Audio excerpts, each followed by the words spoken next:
How to enhance intra-regional commerce in West Africa is on the minds of these young leaders. Myself and Hawa have a project next year. We are all gathering money. I want to see practical steps, not just tell me, oh, we have to be together association. Tell me I am saving $100 every month and the plane ticket to come to this place is $800. Hotel is $1,000. I know I'm saving towards this goal. But you just can't say, associates, let's meet. No. Then you tell me practically we are doing this, that. Then I'll take you seriously. Even me, a West African, most of my people talk. I don't listen to them because it's just nice talk. Tell me practically, what are you doing?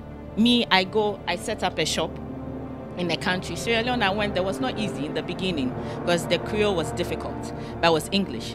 But with time, I had to send a Ghanaian to be there, rent a 3-bedroom apartment, and I got to know the culture and I realized that I needed to keep my girl there. Sorry, there's no Sierra Leone, but I realized that when they see you at West African, they feel you have money. And so your shop attendant will want to steal from you. So instead of paying a local person, I have to now employ a Ghanaian and pay so much money. So these are some of the even cultural things we even have to battle with doing real business. And so if we want to talk integration, I want to, okay, what are your pros and cons in your country? Tell me and I will know how to go about it. Like my sister Ghanaian was saying, she doesn't know how the culture in Côte d'Ivoire is. She doesn't even know how the culture in Benin is. And I think that us as Mandela Washington Fellows must be a kind of vessel by which we can, expand our businesses for people into businesses. And you know how hard it's difficult to travel across Africa? So, for example, I met this fellow from Cameroon at Abidjan Airport, and she took Air Côte d'Ivoire from Cameroon to, normally she had to stop in Abidjan before coming to Ghana, and a flight stopped in Accra finally, and they take them to Abidjan, and then she came back to Accra. I don't know. I don't know what happened.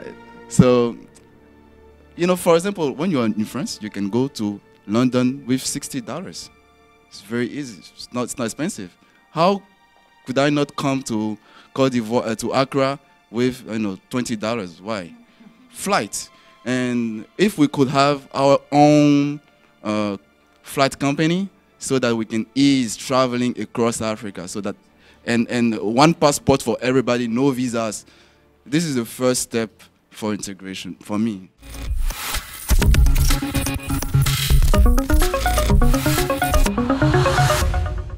I think it's a strong business case for it because what you have is a big market, and that for everybody to be able to come and do business and do much more productive ventures together.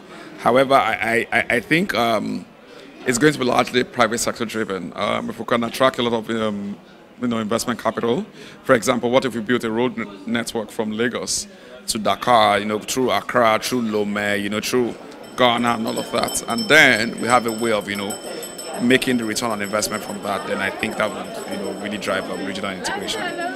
For the next generation, I think largely is we already have the platforms through YALI and the Mandela Washington Fellowship to begin to collaborate, which is already really happening, even though it might not come labeled as regional integration. And we're working together on various solutions that we can really work together and that can scale.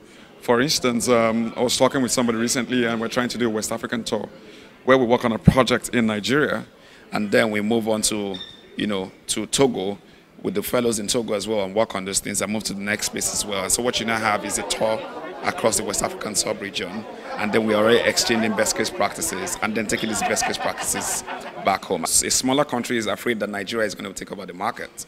But on the other side, you see that if I open up my market to you, the market is bigger. However, when everybody comes to the table to say, hey, what's your grievance with this integration issue? And maybe Ghana says I have a stronger judicial process, in such a way that contracts are enforced, so you benefit. But when my people come to your place, I'm not sure the contracts are going to be enforced. And the person says, oh, okay, so I'm going to go back to the table and make sure that this can happen for me to be able to have access to your market on, on a larger scale. So I think it's everybody coming together to say, hey, these are my fears and these are my challenges, and how do you take care of my own interests, on the table? Because I will not make everything really possible for you. So some are stronger economies, some are weaker economies, and then because they can't find jobs in their countries, they come all the way to the other place and take up all the jobs. But when everybody comes together to say, hey, you know what, these are the challenges, and then I need you to do this before I can do this for you, then there's some trade-offs and everybody wins.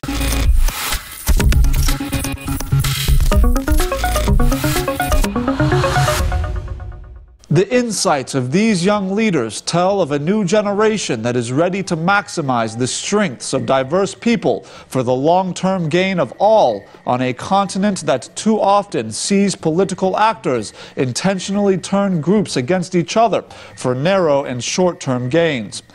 Together, these young people envision an Africa where everyone can win together and not at the expense of any other.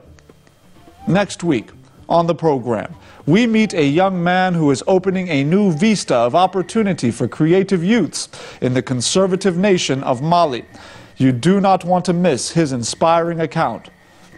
My name is Ajuri Ngilali. Until next time, lead where you are, and followers will find you.